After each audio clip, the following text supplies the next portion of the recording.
functioning of the joint, of the muscles, of the bones. Okay, so if any kind of abnormality in these areas is there, so we are going to assess. So as you can see, when the person is sitting, so we can see the person's you can say the normal what to say space between the shoulder joint, the neck, how the leg arms are situated, how the hip joint is there, how the knees are there, whether it is straight. You can come here and you can see the ankle joint between. So as you can see the exact portion, that whether in the sitting position there is no abnormal, you can say turning of this one shoulder, or whether both of the shoulder is little bit you can say upside, it is a straight or very tough posture, or whether rigidity is there. So if I'm asking the patient to move the arm, can you give one arm up for me? Yeah. So if I am telling and she is able to obey it, that means the voluntarily and involuntary muscle a movement is there, or the you can see connection is there. Okay, so what I'll do now, I'll tell the patient to stand.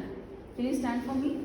Okay, so once the patient is standing right now, so I have to look for every joint. You can see the shoulder joint, whether it is in the normal symmetry, whether the arms are in normal symmetry, whether the hip joint is in the normal symmetry in the both sides, or the iliac crest is in the normal symmetry. Then the joints, both of the joints is in normal symmetry. Then the ankles and the a patient's leg is in the normal symmetry. Okay, and you have to see for the fingers of the patient, whether the fingers are straight, whether there is no kind of abnormal nodules or any mass in this distal joint or proximal joint. Okay, so you have to check that in the both hands. Okay, you have to compare it. Then you have to compare the both hands finger joints, that is interphalangeal or metacarpals, and you can say carpals. You have to see. Okay, you have to see all the joint in the proximal and distal area, and then you have to see for the wrist joint whether they are equal, whether the elbow of the patient is you can have equal symmetry, whether they are normal, and then you have to see for the shoulder joint. Okay, and then when you have inspected the patient in the front, then you will tell the patient to turn around. Okay, so you can see from the back also that you are having the equal you can say scapula in this area, in the equal area. There are some patients who will be having one scapula up and one scapula down,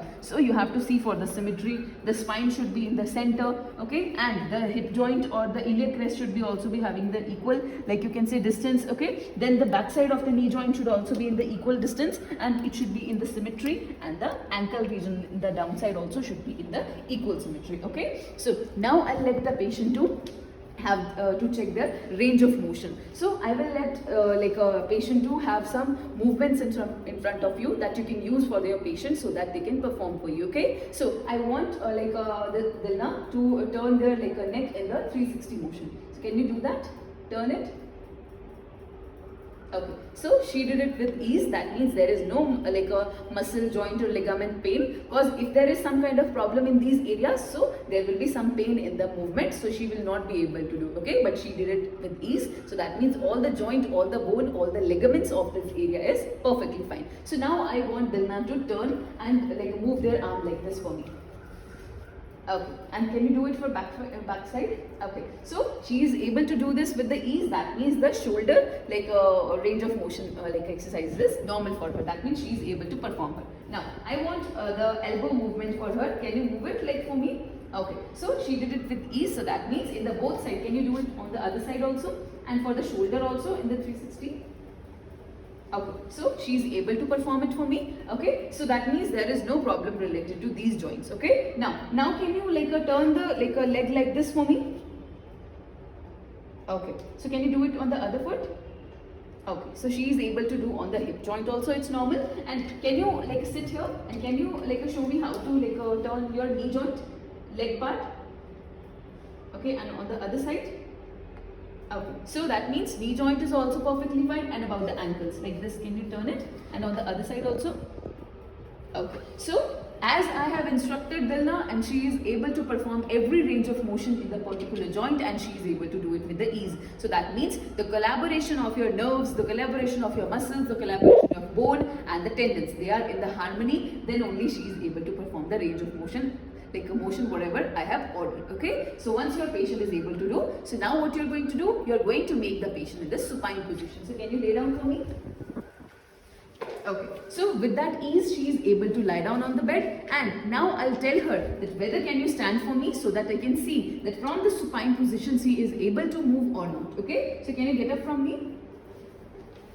Okay, so as you can see now, she's again in the same posture. She's having the straight shoulders, she's having the straight body, she's having the straight arms, she is having the straight legs with the proper knees and with the ankles. So that means she is all symmetrical and she is able to perform all the movements. Okay, so now what I'll do, so as I have checked all the range of motion, like a motion of the body, and I have checked all the movement of the joints, everything is there, and now I am going to palpate. I am going to palpate every joint in the patient's body or the person's body, so that I can know that there should be no abnormal sound coming while I am going to palpate it. Okay, so why I am going to palpate this? Because if there is any abnormal sound, that means any grating sound is coming while the patient is moving the joint. So with this I will tell that there is some rub is happening. As you all know that in the joints we are having some articulating cartilages which is not allowing the bone to have friction. Okay, as I have told you in the respiratory and in the cardiac system also, that when there is decreased fluid in the body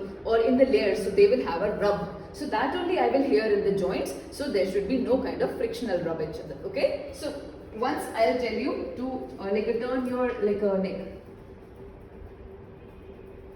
Okay, so without any sound, the neck was revolved, so there is no kind of sound here. Okay, and now can you can you turn your shoulder in the circular motion?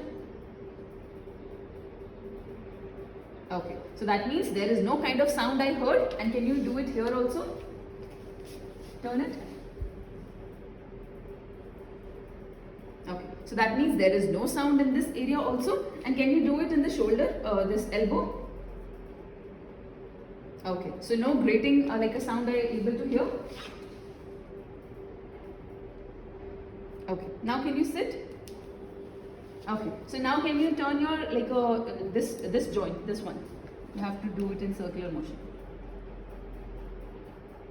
Okay, so what I'm looking right now, when the patient is moving their joints like this, so I have to feel for any abnormal sound in this area. The skin on the area of the a joint, as you can see, the skin I am when she is moving it, I am going to feel it, that whether you are feeling any pain. So if she is not able to feel any pain, that means the skin over the joint and the muscles over the joint and the bone, this is not involved in any kind of infection or something, so she is not having any pain in that area. So like that you have to cover all the joints, as you can see in the hand also. Can you move your fingers like this?